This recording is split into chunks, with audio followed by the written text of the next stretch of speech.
이게 왜 에어컨을 켰는데도 덥냐?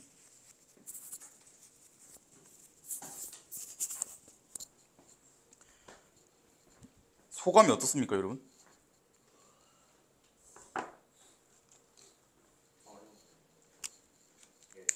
체감 난이도 몇 점? 10점 만점에? 8?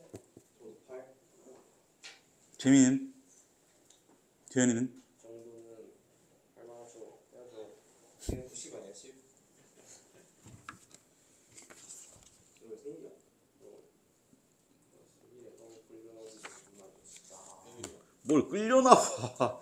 다행이다. 시험 기간만 안 됐어. 바로 떠는 겁니다. 끌려나온다고 생각하지 말고 미래를 위해 투자한다, 더 나은 미래를 위해 싸운다 라고 생각해야죠. 시험 기간에 생일인 게 너무 억울해요. 진짜. 아, 그건 인정합니다. 그건 인정해. 그건 어쩔 수 없어.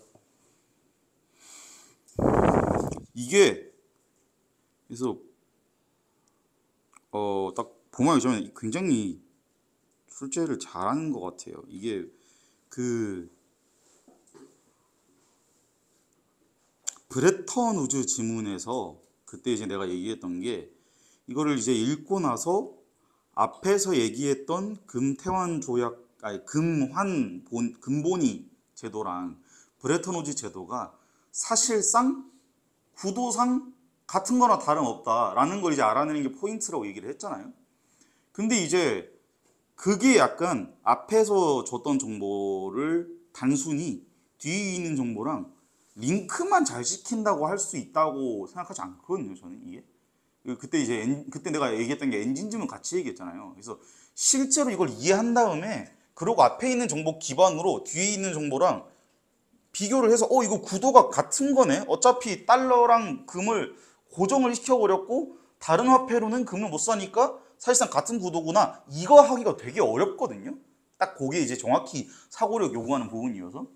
근데 이제 요거는 풀어서 이제 약간 다시 머릿속으로 너네 있었던 일을 복귀해보면 알겠지만은 엄청나게 많은 사고력을 요구하거나 그랬다기보다는 진짜 조건부 정보랑 정보 카테고리 나누는 거, 그리고 구분 잘해야 되는 거, 그것만으로 이제 지문을 구성을 했고, 실제로 문제 출제도 보면은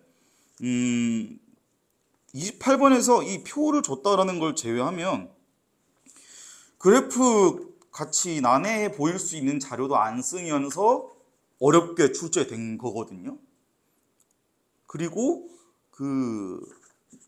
그래서 이게 6평 때도 그랬고, 우리가 뭐 3월 모의고사 때도 이제 그런 비슷한 문제가 있긴 했었지만, 그렇게 정보 나누고 카테고리 나누고 배치 잘하고 링크 잘하는 것만으로는 어려운 문제를 만들기가 쉽진 않은데, 요런 문제는 그것만 해가지고 어려운 문제를 만들어냈어요. 그래가지고 이게 좀 매우 중요하고, 특히나 이 지문은 여러분 내신 중요한 건 알겠는데 수업 복습만큼은 애지간하면 미루지 말고 그냥 바로 꼭 해야 됩니다. 아시겠죠?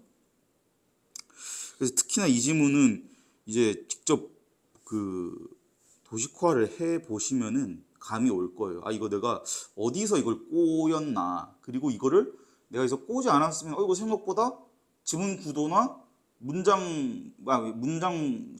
출제나 이런 건 되게 깔끔하게 반박 힘들게 잘 되어 있구나 라는 거를 잘 알고 있어야 합니다. 그래가지고 이게 이런 식으로 어려워질 수 있겠군 이라는 포인트, 그런 이 가르침을 꼭 얻고 가야 됩니다. 이 지문에서는. 정답을 먼저 부를게요. 26번에 5번입니다. 27번에 3번입니다. 쉬운 것들. 아니, 태연, 다 좋았구나 아까. 뭔 소리 해? 28번에 1번입니다. 예? 짜스. 29번에 4번입니다. 짜스. 30번에 2번입니다. 오, 레전드 100점. 파란색 안 하시면 파란색 좀 하세요. 28번 이거 예반데. 나가셔서 그냥 공식인데 이거.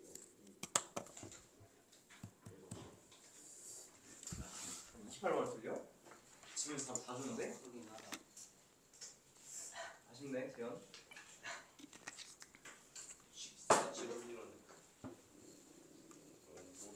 이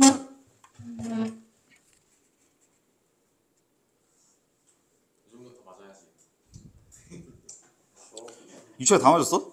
파랑 근거는 그 체크한 거 뭐예요? 28번만 갑자기 28번에서 이거를 이제 그러면 어디가 어려웠어요? 어디가 애매했어 28번에? 전 예약상 극부랑 공개학상 극부를 구분을 못하는데. 나도 모르겠는데. 오케이. 재현이는 저요? 전 다 맞은 줄 알았어요. 뭐 틀렸어요 근데? 28번이요. 28번만 틀렸어? 네. 이제 갔을 때 디귿이 급식 대금 지급이 확실해서 1번 아니면 5번에서 그래? 몰라. 나 기억니은 알고 있었는데. 맞아. 이게 28번 근데 무슨 이 표 세 가지 중에 가나다 중에 뭘 먼저 보느냐에 따라서 틀리는 방식이 좀 다르긴 해요. 그 다음에 현수는? 저는 27번 하나. 재민이는? 만? 27번도 틀린 거 아니야? 29번 만 틀렸다고? 그렇지. 뭐야? 오케이. 그럼 파랑색, 재현아 너 파랑색 끄은 거 몇 개예요? 저요? 어. 전 진짜 다 맞은 줄 알았다니까요. 아 진짜로? 진심으로? 네. 저 진짜 다 맞은 줄 알았어요. 오케이 오케이. 현수는? 저도 다 맞은 줄 알았어요.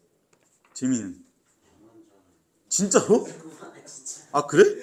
아니 근데 이게 보통 27번까지는 다 맞을 줄 알 수 있는데 28번부터는 이게 틀리면 약간 뭔가 잘못됐다라는 생각이 들진 않아? 들지 않아? 28번 시간을 좀 써가지고 맞았겠다 했는데 7번에서 틀릴 줄 몰랐는데. 그러면 지금 여러분 다 하나씩 틀린 거네요. 26번 틀린 사람 없는 거고 27번 틀린 사람 한 명, 방송이랑 27번 뛰어내려라.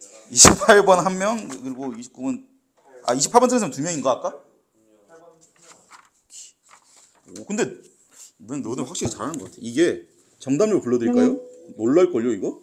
26번 정답률이 73%입니다. 이게 요 지문이 읽으면서 꼬이기가 되게 좋아요. 왜냐면 이게 이거 때문이거든요. 그러니까 이게 있어서 이것 때문에 그러니까 예약이긴 한데 같이 예약이라고 불러놓고 어떤 거는 법적으로는 성립이 된다 그러고 안 된다 그러고 이러잖아요. 그래가지고 보면 이게 용어가 되게 비슷한 용어가 자꾸 나와서 뭔가 알 수 있을 것 같긴 한데 정작 머릿속에서 정리가 잘 안 되거든요. 근데 그 이유는 뭐냐면 이것 때문이에요. 이게 조금 복잡해, 요 지문이. 정보 친구. 너네가 아까 본계약이랑 예약상급부 이거 이제 구분이 잘 안 된다 했잖아. 그쵸? 그러니까 이게 잘 안 된 거예요. 요거 이따 이제 얘기 드릴 거고. 그러니까 이게 약간 뭐냐면 그런 거야. 그 수학에서 너네 괄호 언제 배우지? 중학교 때 배우지 않나? 네. 그쵸? 괄호가 그게 이 종류에 따라서 순서가 다르잖아요. 소괄호, 중괄호, 대괄호를 쓰면 소괄호 제일 먼저 하잖아. 그쵸? 아닌가? 그치. 맞잖아. 소괄호 제일 먼저 하잖아. 소괄호 제일 먼저 하고 그렇게 중괄호, 대괄호 이렇게 하잖아요. 계산 순서가. 그래서 얘도 약간 그런 느낌으로 이제 이걸 받아들이면 돼요. 이따가 이제 그 지문 설명하면서 같이 얘기를 할게요. 그리고 조건부 정보도 많이 줬어요. 그 이제 아까 얘기했던 예약뿐만 아니라 어떤 경우에는 계약이긴 한데 민법상 이게 그러니까 우리가 민법상으로 권리를 주는 경우도 있고 그냥 계약으로 권리를 주는 경우도 있고 근데 법률적으로 뭔가 이 사람에게 권리를 주는 경우도 있거든요. 그 두 가지도 있었고 너무 조건부 정보가 한 세 가지 정도 있었어요. 맞나? 네, 세 가지 정도 있었습니다. 그러고 정보 회수. 요거 이제 거의 이제 문장 단위로 혹은 한 문단 안에서 앞에 있었던 정보 뒤에서 이걸 챙겨와야 이해를 할 수 있는 그런 부분들이 있었고 그리고 이게 요 지문이 조금 어려울 수 있는 이유가 아까 얘기했던 것처럼 단어 자체가 어려운 단어가 아니야. 어려운 개념이 아니야. 그래갖고 애들이 방심했다 여기서 탈탈 털리는 그런 지문인데 그 이유 중에 하나가 이거기도 해요. 앞에서 정보를 회수를 얼마나 잘했냐 못했느냐에 따라서 뒤에 있는 정보의 층위가 달라지거나 가치가 달라지거나 카테고리가 달라지거든요. 그래가지고 그런 건 조금 어려울 수 있습니다. 그래서 요거 26번 정답률 73%, 27번 정답률이 무려 45%입니다. 이거. 27번이요? 네, 27번 40%. 그러니까 이게 지금 여기서 헷갈렸다라는 건 사실 이거랑 아니 이것도 아니 이것만 제대로 했어도 27번은 맞출 수 있는데 지금 저 구분이 제대로 안 된 거죠. 아마 이게 예약은 이제 같은 이름 같지만 일상에서 얘기하는 예약이랑 법적으로 부르는 예약이랑 다르다. 여기에서 헷갈릴 수 있을 것 같아요. 28번 정답률은요 41%입니다. 그리고 29번 정답률은 50%입니다.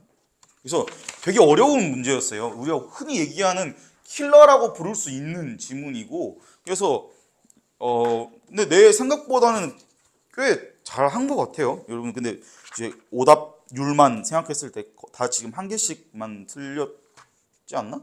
두 개 틀린 사람 있어요? 다 하나씩. 그렇죠, 다 하나씩 틀렸죠. 근데 뭐 신기한 건 다 다른 거를 틀린 게 좀 신기하긴 한데.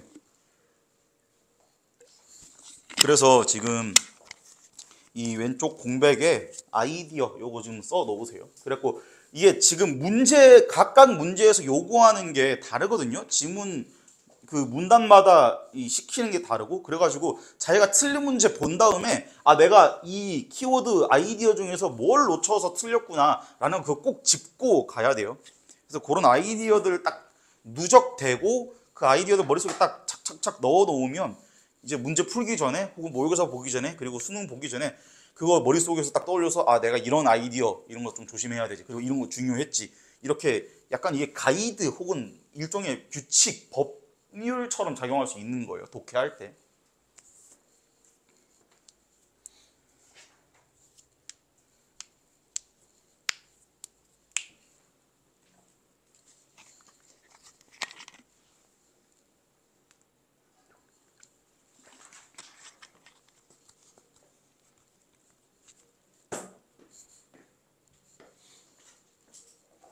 그래서 여기 정보에서 단위 축소시키는 거는 가능 세계에서는 조금 더, 그러니까 이 아이디어를 처음 이제 이야기한 게 가능 세계였고, 조건부 정보를 내가 그때 어웨이크 기준으로는 생물의독, 그다음에 뭐 채권, 가격 뭐 이런 거에서 얘기를 한 적이 있고, 동영이 의원은 아마 여기서 처음 나왔을 거예요. 그나마 조금 비슷한 게 가능 세계에서 비슷한 영화가 나오긴 했는데 동형 이의연은 아니었고, 정보 층위 구분 너무나도 많이 나오긴 했는데 여기서 특히 생물의 독 지문에서 조금 그런 얘기가 있었고, 그리고 층위 가지고 장난질을 많이 치진 않았는데 브레턴 우즈에서도 그런 게 있긴 있었어요. 근데 아마 T는 그렇게 안 났습니다. 그렇게 난이도가 높은 건 아니었고. 그리고 이제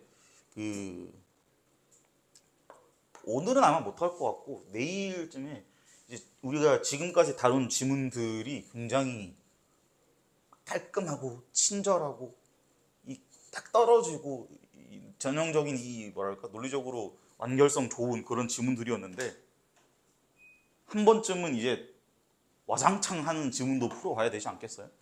그래서 그때 이제 다룰 게 비타민 K입니다. 이거 가지고 아직 안 했어요. 아주 난잡하게 출제한 지문이 하나 있어요. 23년도 6월에. 그래서 이 주황색 이것도 써놓으세요. 옆에. 그러니까 같이 엮어서 공부했을 때 좀 좋은 지문들이에요. 지금까지 했던 거 중에. 그래서 저거 도식화하고 복습하시고 나서 같이 엮어서 구도 같이 보면 이거 여기 가능 세계에서 썼던 구도가 여기서는 조금 더 작은 단위에서 이루어졌구나. 가능 세계에서는 1문단에서 줬던 정보를 3문단에서 써먹었어야 됐었는데 기차 얘기에서.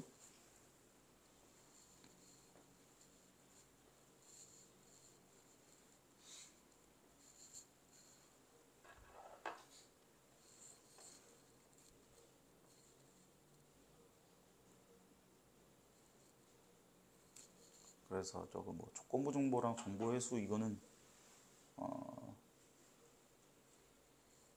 어웨이크랑 최근에 했던 조금 주요 지문 위주로 이렇게 내가 이게 연관 지문을 말씀을 드렸는데, 실제로는 여기 있는 아이디어들은 연관 지문을 너무 많아요. 그래가지고 그 많은 지문들에서 쓰는 아이디어만 내가 이제 얘기를 하고 있기 때문에 당장 이번 6월만 치더라도 정보 회수랑 조건부 정보는 그 임차인 임대인 지문에서 나왔습니다. 그러고 그 뒤에 있었던 게 뭐지? 과학 지문이었죠. 과학 지문에서는 그나마 이거? 근데 그 너무 쉬웠었어가지고 그런 게 좀 있었고, 그리고 플로리디 정보 철학도 그나마 얘랑 얘, 아 그리고 이것도 그건 좀 비슷해. 플로리드 전부처럼. 근데 생각보다 그 플로리드 어려워하는 애들이 많더라고. 다 썼죠? 지웁니다 이거. 네.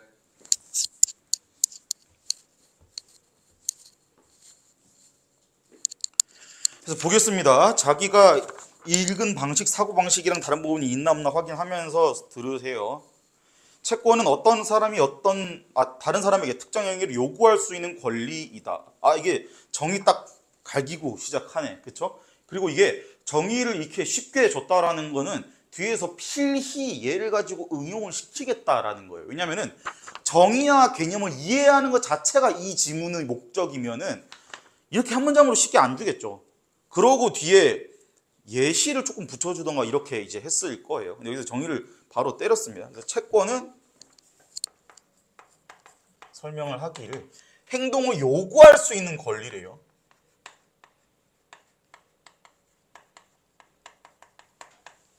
그 다음에 이 특정 행위를 급부라고 한다. 그러니까 예를 들면 여기선 채권이니까 특정 행위는 돈을 갚아라, 돈을 주세요가 급부겠죠. 그리고 이거를 해줘야 될 의무를 채무라고 한대요. 그래서 요걸 이제 채권, 행위, 채무를 다른 단어로 이렇게 설명을 해줬습니다.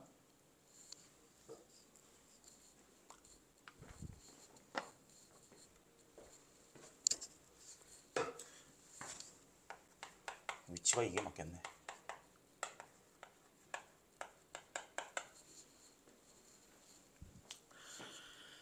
채무자가 채권을 가진 이에게 급부를 이행하면 채권에 대응하는 채무는 소멸한다. 급부는 재화나 서비스 제공인 경우가 많지만 그 외의 내용일 수도 있다. 그래서 여기서는 이게 뭐 소멸할 수 있다라고 얘기를 했는데 뭐 이 정도는 그냥 이해하고 넘어가시면 되고, 근데 조금 중요한 거는 여기서 급부 얘기하면서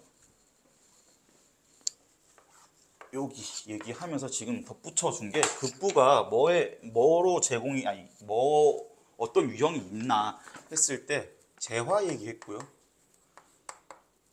재현아, 재화가 뭐야? 그렇죠? 그러니까 돈 혹은 동산, 부동산 같은 재물 얘기하는 거. 서비스일 수도 있고 그리고 그 외의 내용일 수도 있다라고 얘기를 했어요. 그래서 이게 이제 우리 그때 가능 세계에서 내가 얘기했던 게 이제 케이스 분류 얘기했잖아요. 그래가지고 그러니까 그런 거는 이제 그냥 습관이 돼야 돼. 습관이. 그래서 내가 늘 아이디어로 이렇게 딱 정리해 주는 것들은 습관이 되어야 된다라고 기억을 하시면 되는데, 그러니까 예를 들어서 어떤 이 전체 카테고리를 주고 그 다음에 여기에 뭐 해당하는 거 일부 해당하는 거 A가 있습니다 얘기를 했어. 그쵸? 그러고 만약에 서술을 끝냈으면은 실제로 지문에서 서술을 했든 안 했든 간에 니네 머릿속에는 얘가 정리가 되어야 한다고요. 실제로. 얘가 정리가 되어야 한다고요.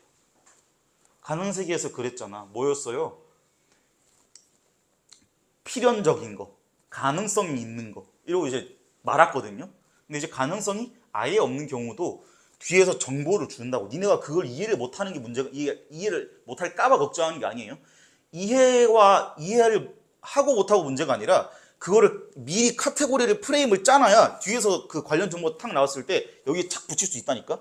이거 미리 이게 있구나를 고려를 해놓고랑 안 해놓고랑 달라. 안 해놓잖아요. 그럼 뒤에서 이 A 여집합에 대한 내용이 나오더라도 여기 못 붙인다니까. 그냥 새로운 다른 카테고리의 정보인가 보다 이러면 이제 얘가 꼬이는 거거든요. 그래가지고 A만 얘기하고 지나갔더라도 나머지 반대 상황 혹은 설명하지 않은 상황, 설명하지 않았지만 무조건 논리적으로 있을 수밖에 없는 상황을 생각은 해야겠구나. 이건 이제 늘 염두에 둬야 되는 거예요. 금리 올라갔다 얘기 나오면 머릿속으로 무슨 생각해야 돼? 그럼 내려가면 어떻게 되구나. 그거 얘기하는 거예요. 별로 어려운 거 아닙니다.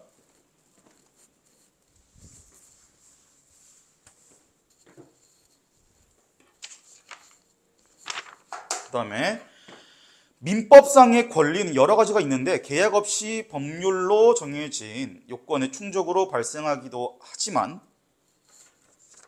그러니까 권리 얘기하는 겁니다. 권리를 얘기하는 거예요. 근데 민법상의 권리래. 민법상의 권리는 여러 가지가 있대요. 그러니까 여기서도 지금 범주가 여러 가지가 있다라고 던져 준 거예요. 그러니까 이게 정확히 전체 집합이 뭔지를 이야기한 건 아니지만 몇 가지가 있다라고 얘기를 한 거죠. 그럼 그 가지들이 나오겠죠. 계약 없이 법률로 정해진 요건의 충족으로 발생하기도 하지만, 그러면 일단 법률의 충족으로 발생한대요. 근데 조건 줬네. 여기서 조건 줬어요. 뭐야? 슥 밀어 넣었잖아. 조건이래. 그러니까 추가 정보. 법률로 이제 요건이 충족돼서 만약에 권리가 생겼어. 그럼 얘는 뭘 필요로 하지 않는 거야? 그치. 계약은 필요가 없는 거죠, 얘는. 그렇죠. 그러니까 이런 게 중요해. 요즘 지문에서는 이런 거 슥 밀어넣는 정보 갖고 계속 장난친다니까? 그러니까 얘는 지금 사실상 계약 필요가 없는 거죠. 그래서 더 좋은 거는 당연히 머릿속으로 이게 당연하지. 불법행위 하면은 굳이 그 사람이랑 나랑 계약을 하지 않더라도 권리가 어떤 요구할 수 있는 권리가 생기니까 그런 거 얘기하는 거구나 이러고 이제 지나가면 되는 거야. 그러니까 배경 지식이 있으면 그렇게 처리하고 가면 되는 거예요. 그래서 이게 이제 2021년 수능인데 이때 수트에서 그 채무 변제에 관한 지문이 있었어. 변제에 관한 지문이 있었는데 아마 그거 배경 지식이랑 엮어서 낸 것 같아요. 그래서 수특 독서 혹시나 이제 여러분들이 공부를 이제 하실 때 지문 이제 분석도 이제 만약에 시간상 여력이 되면 하시면 좋은데 슥 읽어보시면서 그런 거 있잖아요. 약간 이런 게 있는지도 몰랐던 개념들이 있잖아. 특히나 너네 경우에는 철학 개념이 아마 주일 것 같아요. 철학이나 인문학 개념들에서 이런 게 있는지도 몰랐던 용어들 나오면 그런 것들은 조금 이게 미리 알아놓으세요. 너네 수특 독서 지금 근데 해? 학교에서? 저희는 학교에서 국어를 그쵸? 펴본 적은 있어 니네 근데? 있는데 읽진 않아요. 그러면 나중에 내신 끝나면은 슥 펴고 지문 슥 읽어는 봐. 슥 읽어는 봐. 그래서 여러분이 실력의 양적 완화가 필요할 때 쓱 읽고 풀어는 봐. 근데 그러면서 아예 생판 모르는 용어 나오면은 그거 근데 깊이 알 필요도 없어. 네이버 지식백과 그냥 검색만 하면 돼. 그리고 이제 이런 걸 하고 넘어가면 돼. 예를 들어서 거기 막 단군신화 이야기가 나와요. 단군신화를 일본 쪽 해석이랑 우리나라 해석이 어떻게 다르냐 뭐 이런 얘기가 나와. 근데 거기에 나오는 용어들은 비교적 친숙해. 근데 일본 첫 번째 지문인가 두 번째 지문에 한옥 얘기가 나와요. 한옥에서 공포가 뭔지에 대해서 얘기를 해. 그 공포가 fear가 아니고요. 한옥의 무서움에 대해서 얘기한 게 아니고 그 한옥 이제 기둥 이렇게 지붕 이렇게 있으면 그 밑에 동글동글한 게 이렇게 원형으로 이렇게 딱 박혀 있는 것들이 있죠. 그게 공포거든요. 그런 걸 막 설명하는 지문이 있어. 그러니까 그런 거는 대충 주변 개념들이 나올 수 있기 때문에 슥 구경하고 이제 지나가는 거죠. 어차피 그 체감 연계율을 느끼긴 힘듭니다.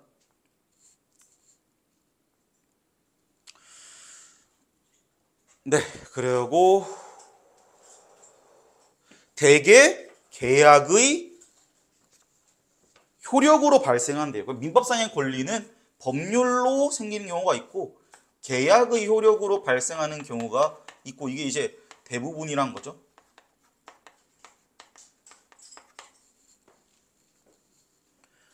계약이란 권리 발생 등에 관한 당사자의 합의로서 계약이 성립하면 합의 내용대로 권리 발생 등의 효력이 인정되는 것이 원칙이다라고 또 데피니션을 줬어요. 그러니까 이게 지금 정의해 주는 게 되게 많아. 그렇죠? 그러니까 이거를 읽으면서 이해했어 하고 제일 중요한 건 그거죠. 이해했어가 제일 중요하지만 머릿속 마음 한켠으로는 이거 뒤에서 나올 수 있으니까 챙겨가자. 이 생각하면서 읽어주면 돼. 그래서 이게 이제 계약은 합의를 해서 당사자들끼리 합의를 해서 권리 발생한다라는 거고 당장 필요한 재화나 서비스는 그 제공을 급부로 하는 계약을 성립시켜 확보하면 되지만 미래에 필요할 수도 있는 재화나 서비스라면 계약을 성립시킬 수 있는 권리를 확보하는 것이 유리하다. 여기서 이제 자동으로 내가 굳이 설명하지 않았더라도 두 개 틱틱 이항대립 갈겼어야 돼. 그럼 여기서도 두 가지가 있는 거잖아. 뭐예요? 하나는 당장 필요한 거. 그쵸? 얘는 뭐 하면 된대요? 그냥 뭐 하면 되는 거야? 계약 성립. 그치? 그러니까 계약 성립을 시키면 되는 거예요. 계약 성립을.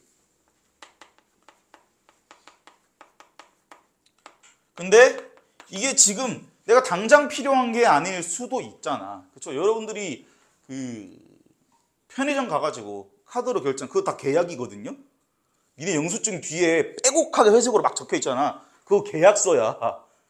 그 계약서예요. 니네 카드로 결제 막 그거 결제 한 번 할 때마다 계약을 한 번 하는 거야. 그래서 그거거든요. 당장 사는 거. 근데 여기서 뒤에 나옵니다. 미래에 필요할 수도 있는 재화나 서비스래. 그러니까 당장 필요한 게 있고 미래에 필요할 수도 있는 것도 설명을 하고 있어요. 그래서 계약은 맞는데 조건 나눠서 설명하고 있습니다. 얘는 계약을 성립시킬 수 있는 권리래. 그러면은 머릿속으로 딱 반사적으로 해야죠. 이게 딱 대립각 바로 세워지잖아. 얘는 계약 성립이야. 근데 재현아, 미래에 필요한 거는 뭐래? 계약을 성립시킬 수 있는 권리. 그치, 그거야. 차이점 그거예요. 그러니까 얘는 계약 성립이 필요한 거고 얘는 계약 성립할 권리가 있는 거죠. 그쵸? 이를 위해 예약이 활용한다. 이게 예약이래. 그래서 이게 예약이래. 그래서 앞에서 어떤 얘기를 했고 조건부 정보를 나눈 다음에 하나의 이제 이 두 가지 나눈 다음에 또 두 중에 하나만 골라서 쭉 정보를 주고 있어요. 마치 오버슈팅에서 단기 장기 상황 준 다음에 둘 중에 어느 상황이 오버슈팅입니다 라고 얘기해 주는 것 같죠. 근데 차이점 뭐예요? 거기서는 간접적으로 줬잖아. 여기는 직접적으로 얘기해 준 거예요. 미래의 경우에는 이거고 이걸 뭐라 부른다? 예약이라고 부른다. 계약 중에서도 예약이라 부른다. 일상에서 예약이라고 할 때와 법적인 관점에서의 예약은 구별된다. 그래서 이제 여기서 이야기를 했는데 법적인 관점에서 예약은 구별된대요. 그러면 지금 여기서 또 나뉘는 거 아닙니까? 그렇죠. 일상적으로 우리가 이야기하는 예약이 있는 거고 법적으로 이야기하는 예약이 있다라고 다시 나눠준 거예요. 기차 탑승을 위해 미리 돈을 지불하고 승차권을 구입하는 것을 기차 승차권을 예약했다고도 하지만 이 경우는 예약에 해당하지 않는 계약이다. 그럼 이제 그러니까 여기가 내가 아까 얘기했던 아이디어 중에서 동형이의어를 얘기한 거예요. 그러니까 예약이라는 같은 이름을 갖고는 있지만 엄연히 다른 거야. 그렇죠? 그러면은 얘는 법적으로 성립되는 게 아니라고 했으니까 이거 이제 기차 탑승권 얘기하는 거죠. 그러니까 이게 기역은 여기에요. 그래서 이거 여기야. 그래서 사실상 요거 읽어가는 과정에서 뭔가 꼬이지 않았으면 27번은 사실 무난히 풀렸어야 해요. 근데 이 55%의 학생들은 아마 여기 자르고를 못했을 거예요. 여기서 아예 이걸 구분을 못했거나 아니면 애초에 여기서 제대로 못 나눠놨거나 그러면 27번에서 다른 선지 읽으면서 약간 혼란스러운 거예요. 이게 기차 탑승 여기 붙여야 되나 여기 붙여야 되나 저기 붙여야 되나 이러고 이제 이 고민이 시작되는 거죠.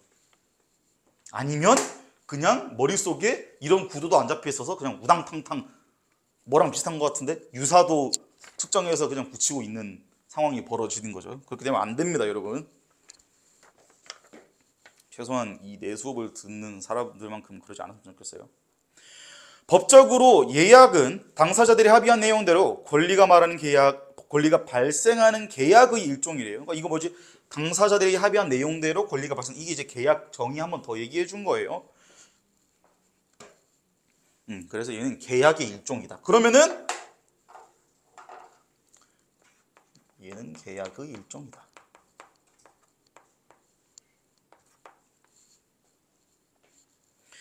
재화나 서비스 제공을 급부 내용으로 하는 다른 계약인 본 계약을 성립시킬 수 있는 권리 발생을 목적으로 한다. 그러니까 이게 지금 재화나 서비스, 그러니까 여기서부터 이 층위가 꼬이면은 28번에서 두 개 구분이 안 되는 거거든요. 그래서 이 지금 예약은 법적으로 이야기하는 예약은 합의한 내용 어쩌고저쩌고 계약의 일종으로 급부 내용으로 하는 다른 계약인 본 계약을 성립시킬 수 있는 권리 발생을 목적으로 한다. 그러니까 얘는 본 계약을 성립시킬 수 있는 권리 발생이야. 그러니까 약간 머릿속으로 어떻게 생각하면 되냐면은 여기 이제 지금 약간 마치 하나의 미지수인 것처럼 생각하면 돼요. 이게 지금 층위 나눈 거거든요. 정보의 층위를.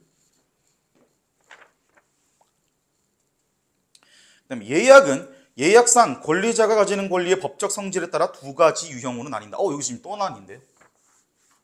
그래서 지금 이 이항 대립을 되게 많이 시키고 있는데 이게 이제 요즘에도 계속 이거를 하고 있기 때문에 중요합니다. 첫째는 채권을 발생시키는 계약이래요. 급부 내용은 예약상 권리자의 본계약 성립 요구에 대해 상대방이 승낙하는 거래요. 이거는 채권을 발생시킨대. 얘의 내용은 뭐랍니까? 뭐래요? 내용은 권리자가 요구하면 상대방이 승낙하는 거예요. 그렇죠? 이거의 급부 내용은 권리자가 요구를 하면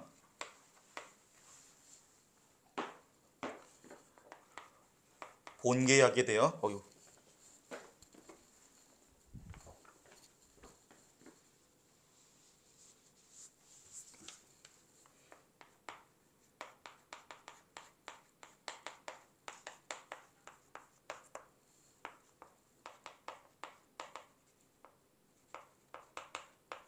상대방이 본계약을 승낙하는 겁니다. 회사의 급식업체 공모에 따라서 여러 업체가 신청한 경우 그중 한 업체가 선정되었다고 회사에서 통지하면 예약이 성립한다. 그러면 이건 이제 본계약과 이제 권리자 요구라고 했잖아. 그럼 이제 설명을 잠깐 하자면 내가 돈을 주면 나한테 밥을 줘. 이게 본계약이야. 를 우리랑 하자. 이게 예약인 거지. 이해됐어요? 이해됐어? 그러니까 이거 시키는 거야 지금.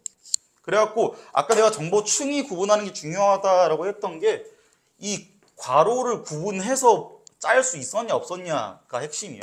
이게 이제 본 계약인 거고요. 얘가 이제 예약인 거지. 그쵸?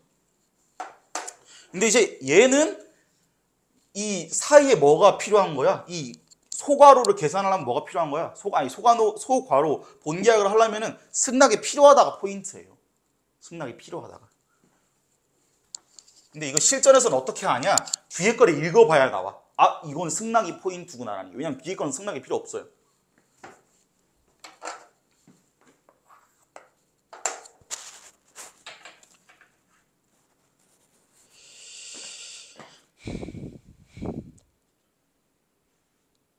여기 나오네. 업체가 급식을 제공하고 대금을 받기로 하는 게 본계약이에요. 그러면은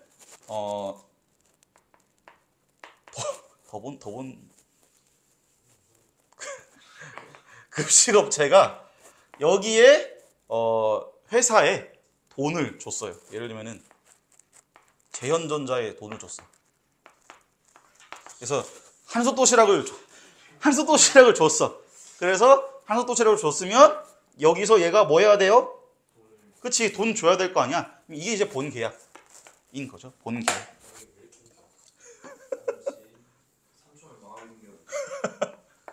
본계약인 거죠. 생일이었지? 그래서 이거를 요청하면 이에 의항할 의무를 진대요. 그래서 여기서 만약에 얘가 이제 그러니까 이 상황에서 플러스 요청을 하면은 의무가 발생한다라는 거야. 그러니까 저게 지금 발생한 저 뭐냐? 채무가 발생을 하는 거죠.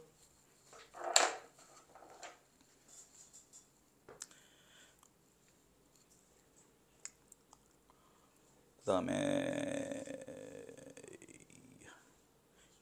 둘째는 예약 완결권을 발생시키는 이야기래요. 아, 이거는 예약 완결권을 발생시킨대.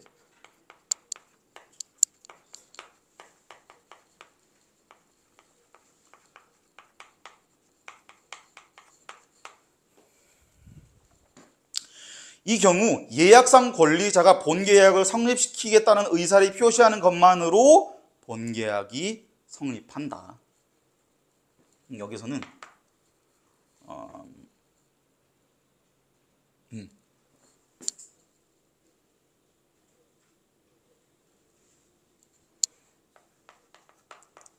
권리자가 의사 표현을 하면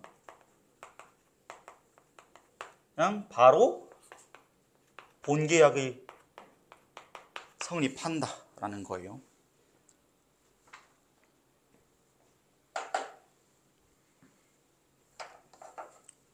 그러니까 지금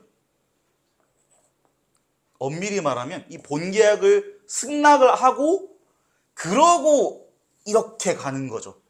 순서가, 일의 순서가. 그쵸? 얘가 요구하는 거야. 요구하고 승낙, 오케이. 그러면 본계약 이행으로 가는 거야. 근데 얘는 중간에 승낙이 없는 거야, 얘는. 그쵸? 승낙이 없고 그냥 요 단계에서 승낙이 필요가 없다. 근데 식당한테 전화해서 자리가 있는지 물어보는 것도 식당에서 승낙을 해줘야 되는 거 아니에요? 이 시간에 오라고 말하는 거는 승낙을 했다는 거 아니에요?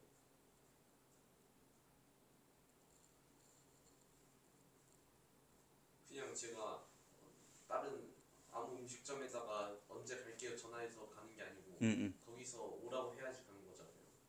아, 그치. 근데 그거는 여기랑 어떻게 다른 거냐면, 승낙을 하는 건 맞아. 따지고 보면. 근데 그거는 여기서 얘기하는 것처럼 법적으로 혹은 이 일의 절차적으로 승낙을 하는 게 아니라 그냥 일상에서의 승낙인 거지, 말 그대로. 일상에서의 승낙. 그러니까 아까 앞에서 이거 차이점 얘기했잖아. 일상에서 우리가 예약한 예약이랑 법적 예약이랑 다르다 했잖아. 그거예요. 여기 승낙이랑 이 승낙이랑 다른 거야. 너가 아까 얘기했던 식당 승낙은 이거예요.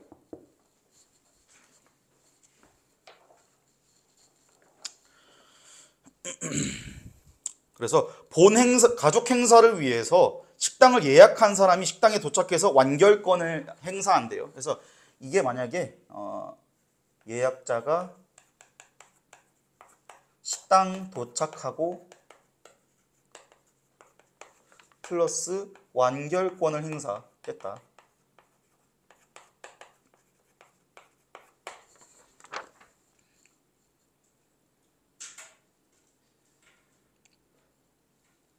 그러면 곧바로 본계약이 성립하므로 식사 제공이라는 급보에 대한 계약상의 채권이 발생한다. 아, 그래서 얘는 바로 본계약으로 간다. 그래서 본계약은 그러니까 식사 제공인 거죠.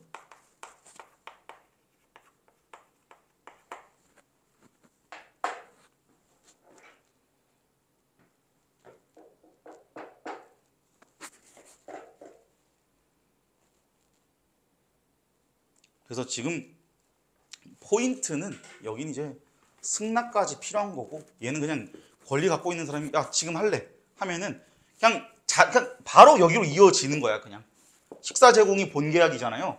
바로 여기로 이어지는 거고 채권 발생은 앞에서 우리 이 계약을 성립시킬래 했을 때 이거 했으니까 예약을 했으니까 이거 성립시켜줘. 그러면은 오케이 하면은 그러면 요거 시작인 거지. 단계가 하나 더 있는 거예요, 중간에. 그게 이제 차이점이에요. 실제로 이제 28번에서 출제되는 포인트도 그거였고요. 그 다음에 여기부터가 여기도 조금 어려워요. 예약에서 예약상의 급부나 본계약상의 급부가 이행되지 않는 문제가 생길 수가 있대요. 그래서 예약이 이행되지 않는 경우에 대해서 이야기합니다.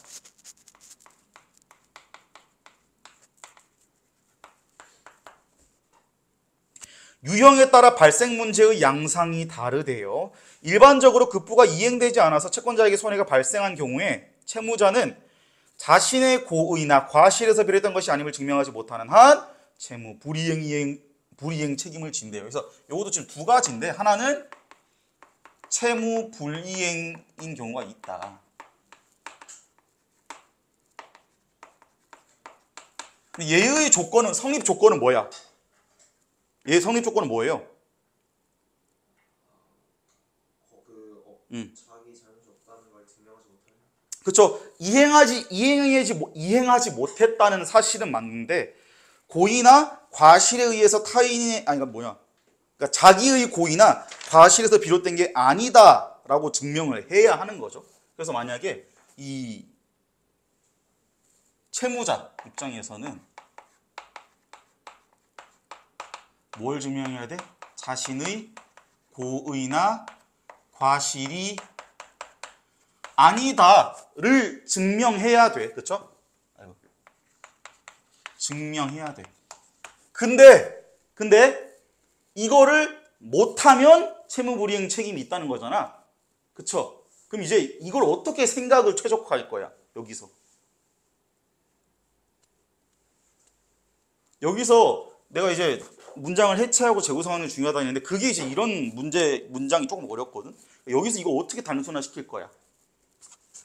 그러니까 이거를 만약에 뭐 단순화시켜야 되는 것도 맞고 단순화시키지 않고 풀어도 뭐 상관은 없어요. 근데 여기서 실수를 가끔 해서 그래.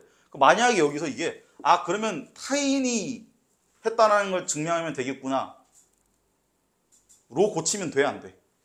안 되는 거야. 왜 안 돼? 자기 자신의 의견이 왜 안 돼요? 그러니까 여기서 하는 건 뭐예요? 채무자가 해야 될 건 뭐야? 자신의 고의나 과실이 아니라는 걸 증명해야 되는 거야. 그럼 만약에 채무자가 타인의 고의나 과실이라는 걸 증명하면? 그건 상관이 없지 않을까? 그러니까 그러면은 자기가 책임을 져야 돼? 져도 돼? 아니, 져야 하는 거야? 안 해도 되는 거야? 자기가 아닌 걸 증명을 못한 거 아니에요?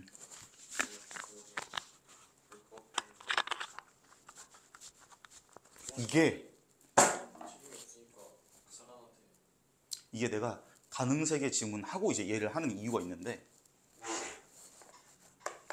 그러니까 예를 들어서 범인이 A라고 해. 그러니까 이 고의 과실을 한 놈이 A야. 얘가 A예요. 근데 B가 있어. 그러면 이게 벤 다이어그램 그리면은 얘가 지금 증명해야 되는 건 뭐야? A 전체. 얘가 증명해야 되는 거는 이렇게 있으면 지금 저 채무 불이행의 원인이 어디 있음을 증명해야 돼. 그치? 여기 있음을 증명해야 하는 거야. 근데 만약에 타인이 했다고 증명해버리면 이 경우의 수가 남아있잖아. 만약에 B가 했다는 걸 증명해도 이게 있잖아. 그렇죠? 그러면 자기는 벗어난 거야, 안 벗어난 거야? 안 벗어난 거야. 그래서 이런 문장 단순화 시킬 때 이런 거 되게 주의해야 돼요. 특히 부정 개념 나올 때. 왜냐면 부정 개념이 생각보다 너네 진짜 이게 헷갈리기 너무 좋아. 약간 그런 거 있잖아. 이걸 한 게 아닌 게 아님을 증명해. 뭐 이런 거 있죠. 그런 게 이제 한 커플, 두 커플, 세 커플 딱 이제 껍질이 여러 껍질이 있으면 걔네 이제 단순화 시킬 때 조금 어려워지는 거예요. 그래서 이런 게 이제 조심해야 되고, 그리고 이제 당연히 이거 같은 원리인 게 여기 정보층이 파악하는 게 같은 원리인 거야. 그렇죠? 그래서 당연히 얘네는 교집합은 뭐겠어요? 두 개의 교집합은 당연히 어쨌든 이제 미래 해놨던 그 예약으로 본 계약을 성립시킨다가 공통점이지. 차이점은 뭐야 그러면? 차이점 뭐야? 차이점 뭐야? 알잖아. 이거잖아 지금. 그렇죠? 이거라니까. 그러니까 읽으면서 애초에 신경을 써놨어야 돼, 이게. 그러니까 지금 보면은 봐. A에서, 여기 있다. 밑에서 A 문단에서 하나, 둘, 셋, 네 번째 줄 봐요. 본 계약을 성립시키겠다는 의사를 표시하는 것만으로라고 하잖아. 그쵸? 내가 이 주의해야 되는 단어들 중에서 제일 이제 뭐랄까 텍스트가 짧은 게 보조사 같은 거 조심해야 된다고 했잖아. 여기서 이제 밑줄 닦고 별표해야죠.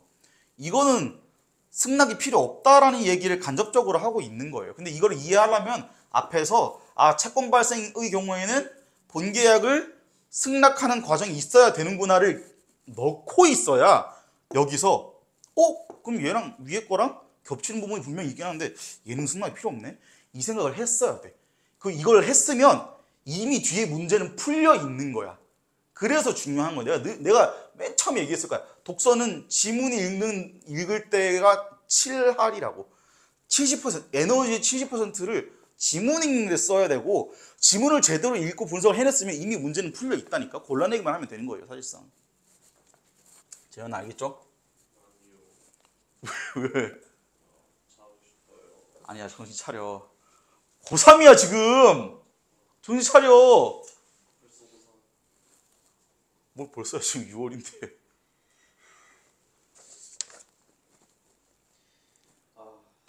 그 다음에 채무 불이행 저걸 지고 이로 인해 채무의 내용이 바뀐대요. 잠깐만. 채무자가 자신의 고의나 과실이 아님을 증명해야 되는데 그걸 만약에 증명하지 못하면, 이게 안 됐을 때니까 저걸 못하면 채무 불이행 책임을 져야 하는 거예요.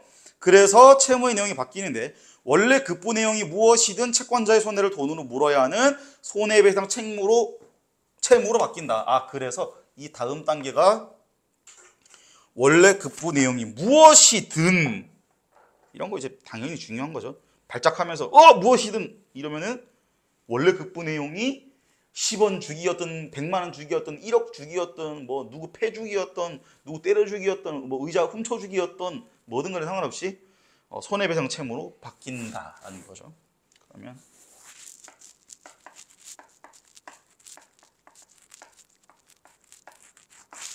분임 X가 있으면 얘가 바뀐다. 뭐로? 손해배상 채무로.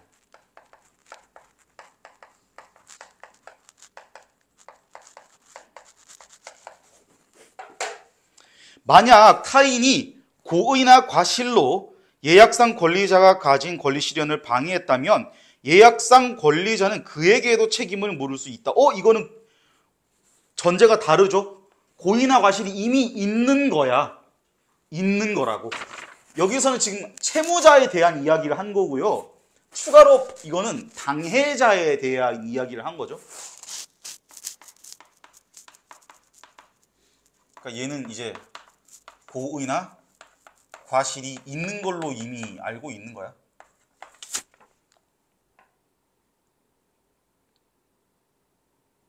그래서 얘가 만약에 방해를 했다면 권리자는 그에게도 책임을 물을 수 있다. 그러면은 이 말인 즉슨 얘도 책임을 져야 한다.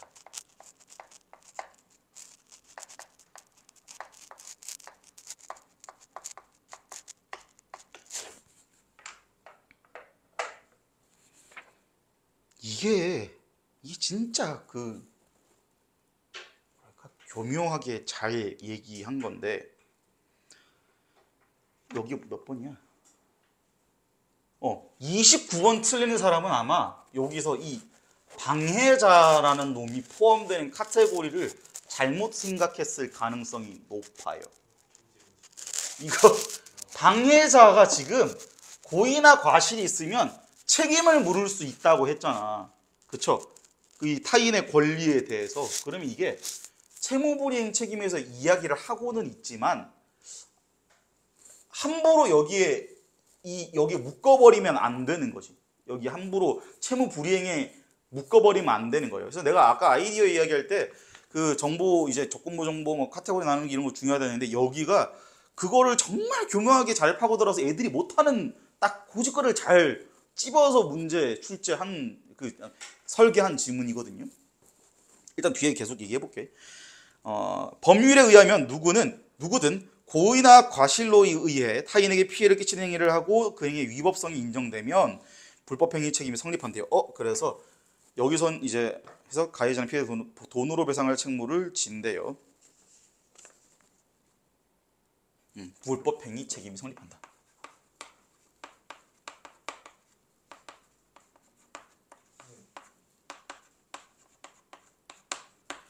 근데 이거는 조건이 뭐야? 조건이 뭐예요? 조건이 뭐야? 고의나 과실. 타인이 앞에 매우 중요한 거 빠트려 먹었잖아요. 보조사 중요하다니까요. 앞에 막 누구든 이러잖아. 네. 그쵸? 누구든이라고 무시무시한 말이에요. 계약과 상관이 없다고요. 그쵸? 누구든이야. 네. 누구든 고의나 과실에 의해 타인에게 피해를 끼치는 행위를 하고 위법성이 인정되면 불법행위 책임 생각. 그럼 얘는 뭐예요? 고의나 과실이 있고 위법성이 있으면 이 책임이 성립한다라는 거야. 그래서 손해를 돈으로 배상할 채무를 진대요. 근데 이제 얘도 지금 결론은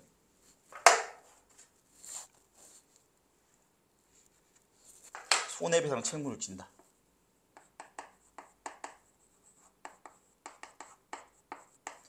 우리 3만 년 전에 했던 기업가 망각 지문에서 내가 그때 처음 얘기했던 건데, 출발지가 다른데 도착지가 같은 애들이 있다 했죠. 이거죠 지금? 출발지가 다른데 도착지가 같잖아. 그렇죠? 그러면 머릿속으로 이상적인 생각은 뭐겠어요?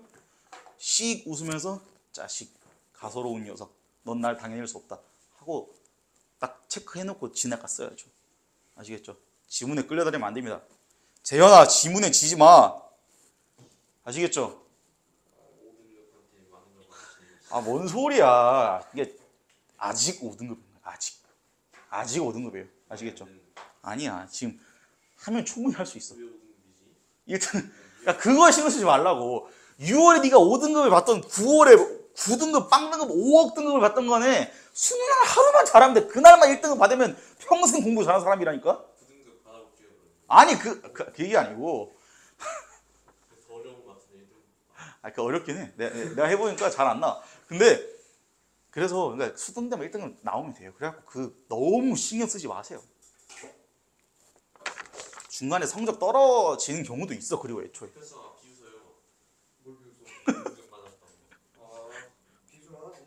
인정하긴 해요. 어쨌든 여기서 되게 중요한 거 나옵니다. 다만 예약상 권리자에게 상대방이나 방해자 중 누구라도 손해배상을 하면 다른 한쪽의 배상 의무도 사라진다. 급부 내용이 동일하기 때문이다. 그래서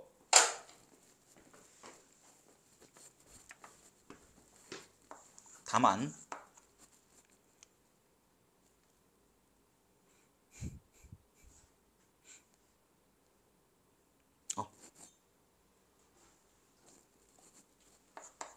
상대방 or 방해자 배상하면은 무슨 일이 벌어진다? 무슨 일이 벌어진다? 그치.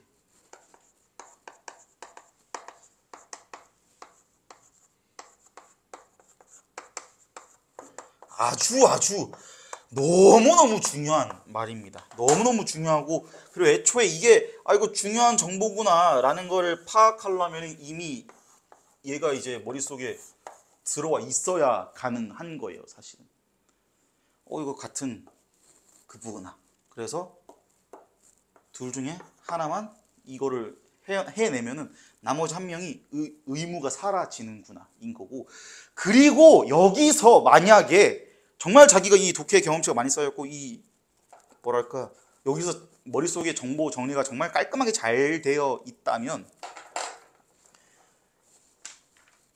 여기 마지막 문단에서 그러니까 이게 내가 생각하기에 이 전체 오답률을 낮춘 정답률이 낮은 이유 중에 진짜 최소 10%는 15%는 이 마지막 문단 두 개가 기여했다고 생각해요. 여기서 너무 중요한 정보를 다 몰아놨어. 그러니까 앞에서 카테고리 정리 쭉 했잖아. 근데 뒤에서 이거를 뭉개고 섞이고 조건부에 따라서 다 바뀔 수도 있다. 이 얘기를 뒤에 다 몰아놨어요. 근데 그 얘기를 하면서 호들갑 떨면서 한 게 아니고 그냥 보조사 몇 개로 대충 퉁쳤어요. 그냥 부사어로 몇 개 퉁쳤다니까? 누구에게 등 이러면서.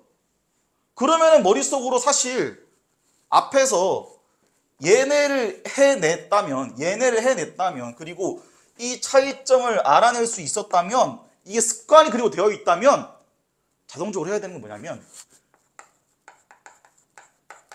책임은 예약의 상대방과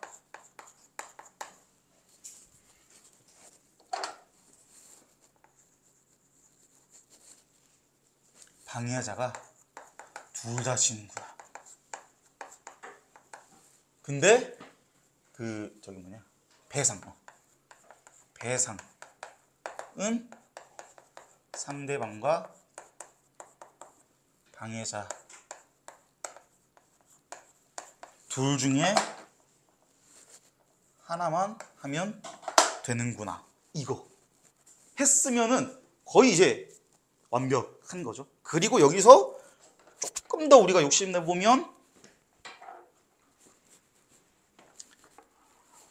요 두 가지 얘기했거든요.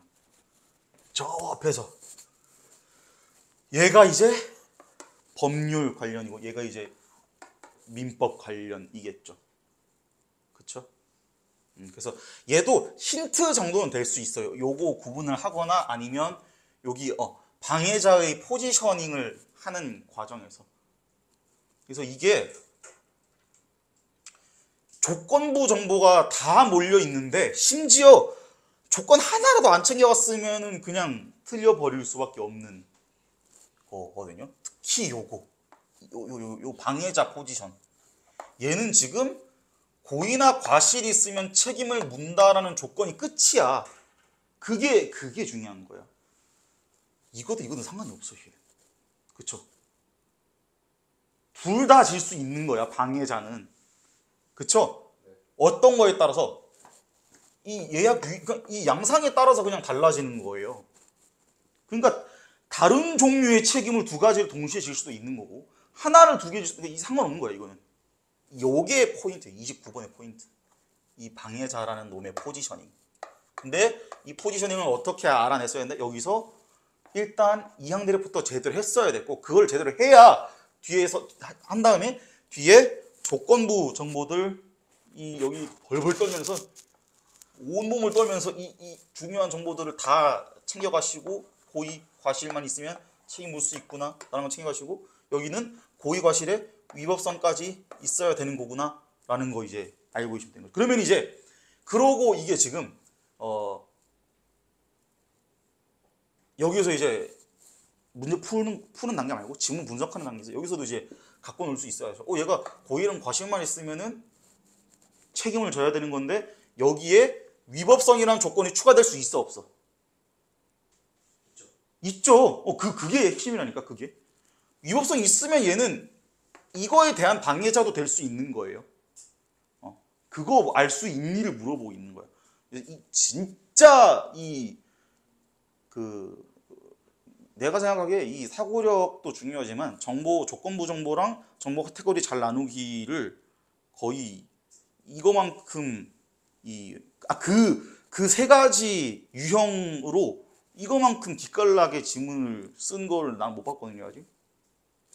그래서 이거를 제대로 잘 이해하면은 지금 만약에 출제 기조가 엄청나게 많이 바뀌지 않는다는 전제가 있다면 고난도 독서가 되든 안 되든 그리고 참고로 어려워질 가능성은 있어요. 왜냐면 아까 얘기했다시피 명분이 이미 충분하거든. 이젠 조금 어렵게 내도 되거든요. 왜냐면 그걸 조금 어렵게 내야 문학을 덜 욕먹게 낼 수 있단 말이야. 그래가지고 어려워질 가능성 충분히 있는 거야. 그래서 이거 완전히 이해해서 여기에서 특히 이 부분에서 이 대목에서 그리고 여기 대목에서 층위 나누는 거 이거 갖고 놀 줄 알면은 사실상 독서는 안 틀린다고 봐도 돼. 올해 시험 한정으로, 올해 수능 한정으로. 재현아, 아시겠죠? 뭐야? 왜 재민이가 대답해?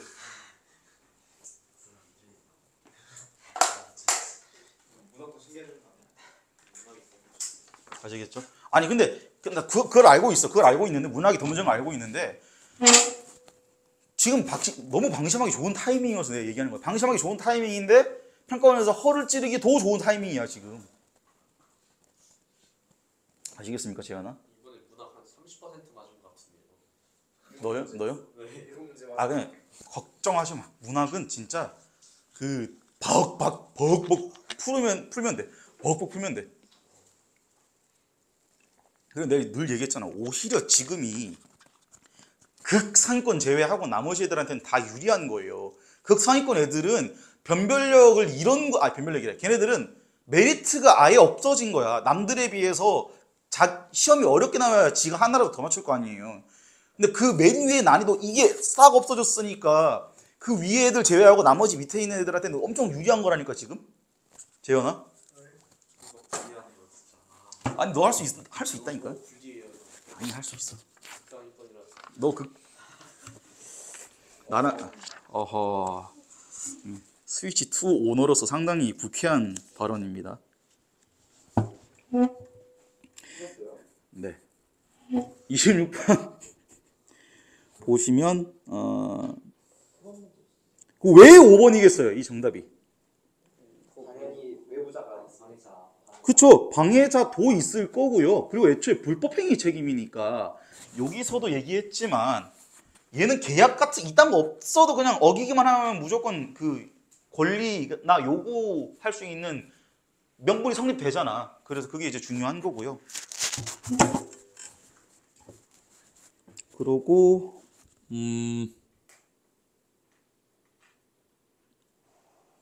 그래서 2번 같은 경우는 26번 2번 같은 경우는 다른 형태의 권리도 존재한다라고 이거 이제 플러스 알파 챙겨 갔니?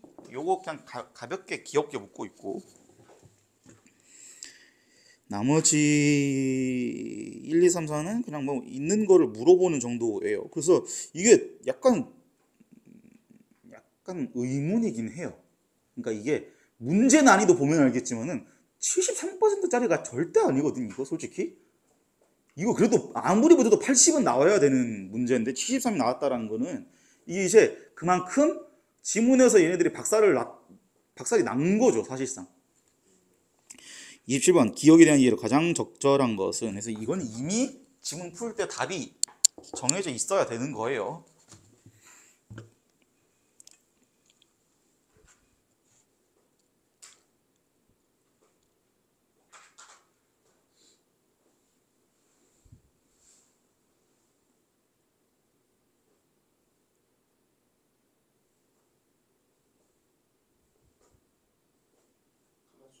그래서 나머지 선지도 보면은 다 이거 카테고리 잘 나눠서 매칭 시켰나요? 물어보는 거거든요. 1번, 2번은 채권 가지고 얘기하고 있으니까 당연히 아닌 거고요.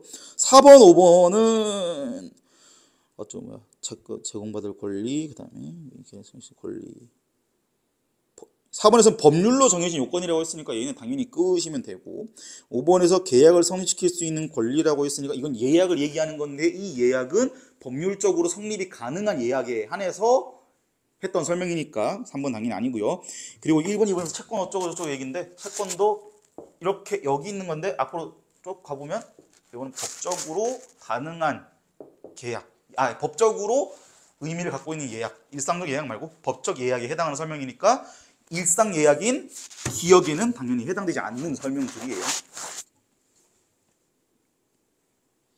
그래서 이게 이제 이렇게 딱 정리가 되고 나면은 문제 풀 때 되게 뭐라 해야 되지? 막 굉장히 깔끔하게 탁탁 잘리잖아요. 근거도 확실하고 그리고 근거를 알아내는 과정에서 생각의 과정이 많이 필요하지 않잖아. 왜? 이미 지문에서 다 생각을 해놨으니까 선지에서 여기서 그리고 선지에서 꼬지도 않았던 거예요. 이 과정이 너무 아름답지 않습니까, 여러분? 나는 지문 분석을 할 때마다 이 과정이 너무 아름다워. 이 온갖 함정과 온갖 시련과 수모로 가득 찬 지문을 읽어낸 후에 저렇게 정복해내면 엄청난 이 승리, 성취감이 다가오지 않습니까? 지현아? 아름답지 않나요? 이 아름답지 않나요? 이렇게 깔끔하게 탁 정리를 했다라는 게? 이게 재밌는 거예요, 지현아. 재밌다고요? 예.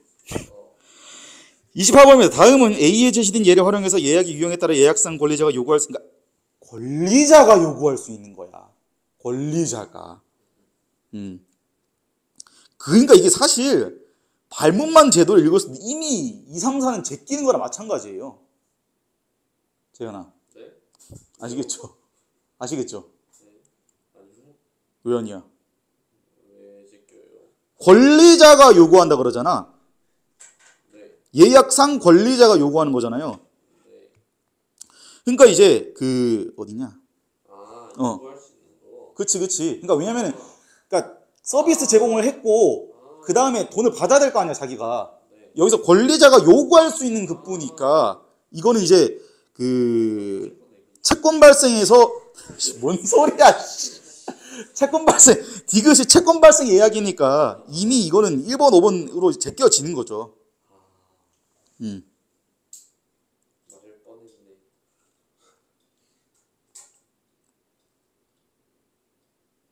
그 다음에 예약 완결권 관련해서는 예약 완결권이 이제 이미 여기 있고 이 승낙도 필요 없고 의사표현하면 바로 본계약으로 얘는 이어지는 거잖아.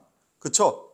그냥 바로 본계약으로 이어지는 거야. 그러면은 예약상 급부가 다 없는 거 당연히.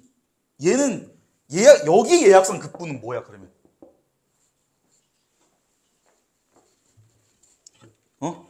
재현아. 네. 나머지 대답하지 마시고. 기억은 뭐냐 그러면? 예약상 급부. 채권을 발생시키는 계약에서 예약상 급부는 뭐야? 저 차이점 쪽으로. 그치. 승낙하세요. 이게 이제 여기 채권 발생 관련해서 한 설명에서 예약상 급부에 예약상 급부에서 발생하는 거죠. 처음에 이제 회사가 딱 통지를 한 거니까.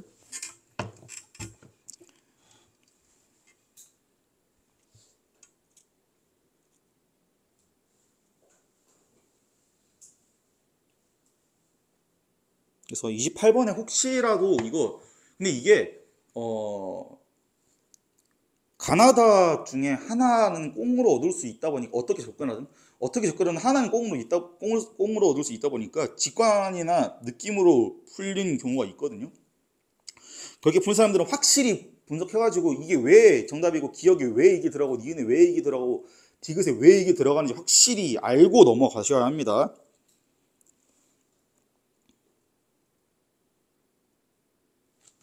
그다음에 29번입니다. 위클을 청구할 때 보기에 가에 대한 이해로 적절하지 않은 거를 고릅니다. 가가 뭐지? 보기? 10시에 머리 손질을 받을 수 없는 손해를 입었대요.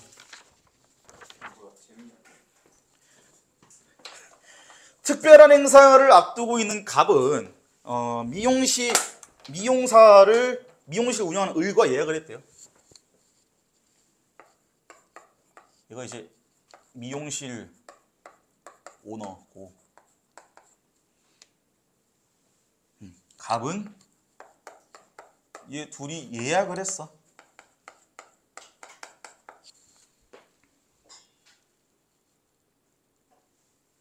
근데 시간에 맞춰서 미용실을 방문해서 갑이 요구한 거죠. 의사표시한 겁니다. 요구했는데 이때 병이 이미 을에게 머리 손질을 받고 있었대요.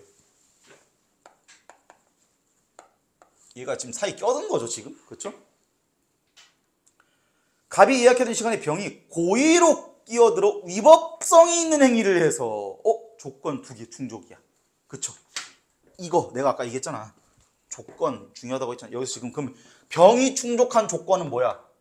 고의 맞아요, 틀려요? 고의 맞아요, 틀려요? 맞죠? 이거 과실 쓰면 안 되겠다. 고의니까 과실일 수가 없지. 그 다음에 또 위법성도 있는 거야. 근데 얘는 지금 뭔 잘못을 했는지 모르지 위법성도 있는 거예요. 그러면은 지금 저기 뭐냐 둘 다 해당되는 거예요. 아시겠죠?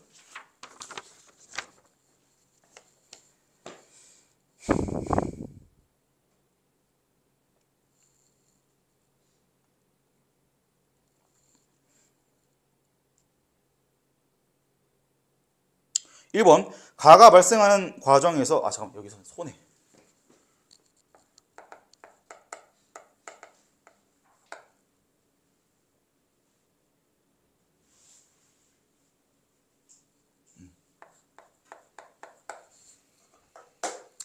가가 발생하는 과정에서 을의 과실이 있는 경우야. 을은 갑에 대해 채무 불이행 책임이 있고 병은 갑에 대해 손해배상 채무가 있다. 자, 이거 왜 적절해요? 응? 그 을은 계약을 못 지켰으니까. 그리고 병은 손해를 끼쳤으니까. 그렇죠. 을은 그러니까 이게 일단 기본적으로 손해배상 책무는 당연히 둘 다 있겠죠. 근데 여기서는 그 다른 조건을 둔 거야 지금 선지에서. 그렇죠? 을의 과실에 대해서 보기에서 얘기는 안 했지만 여기는 있다고 했어요. 그러면 여기 봐. 이거 얘기하는 거예요, 지금. 그렇죠? 요거 얘기하는 거야. 책임은 있긴 한데 을이 갖고 있는 책임은 채무 불이행 책임이 맞고요.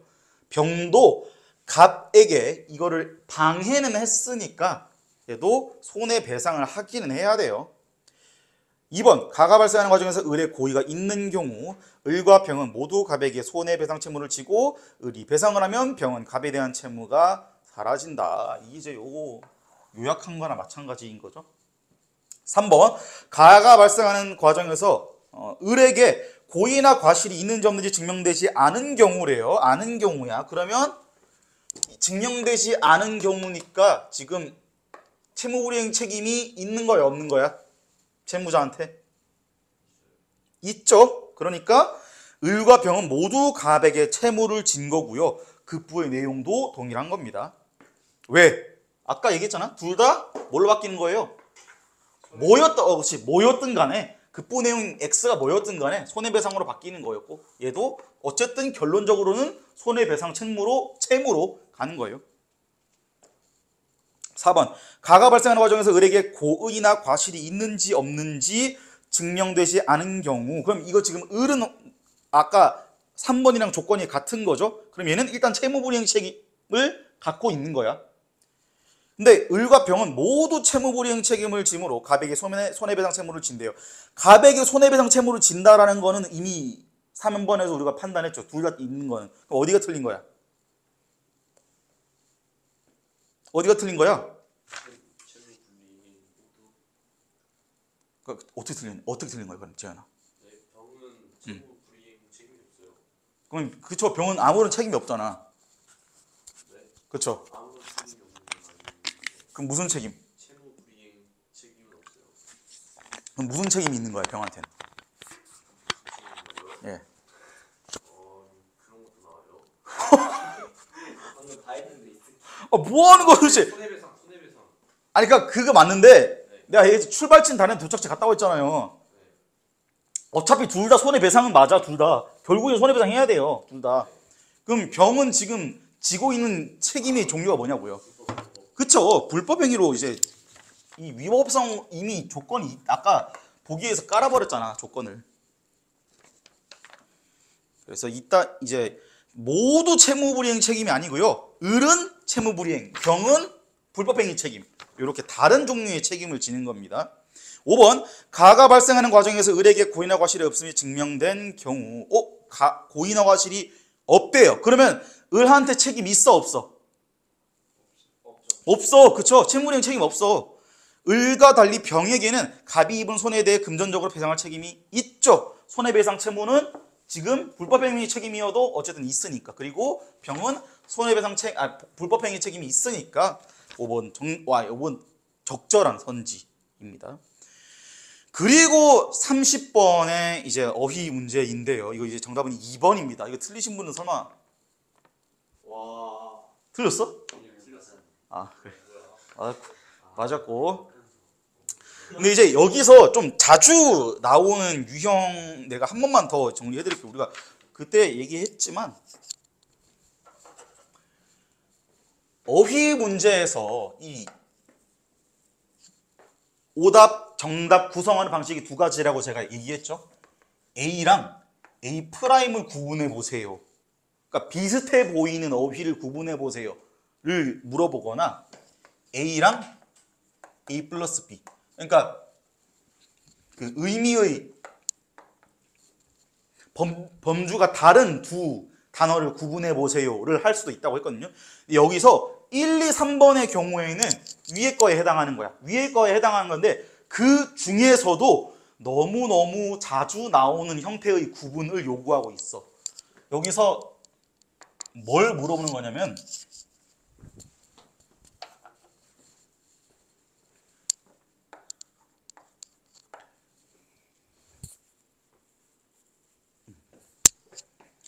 물리적이고 구체적인 것이 있을 것이고요. vs 같은 단원인데도 개념적이고 추상적인 걸 물어볼 수 있잖아. 지금 1, 2, 3은 다 그거 시키고 있는 겁니다.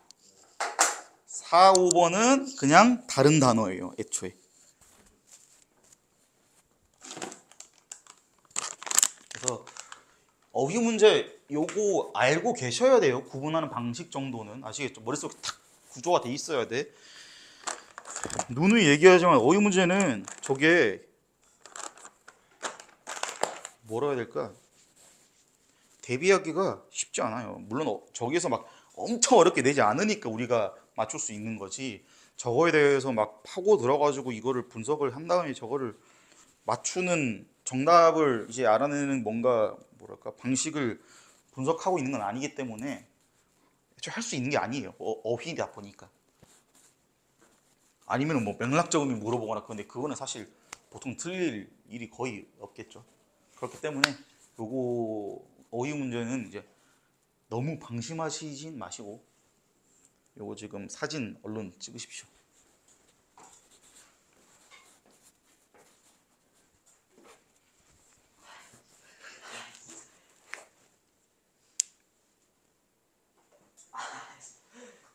나 찍고 되는 거야.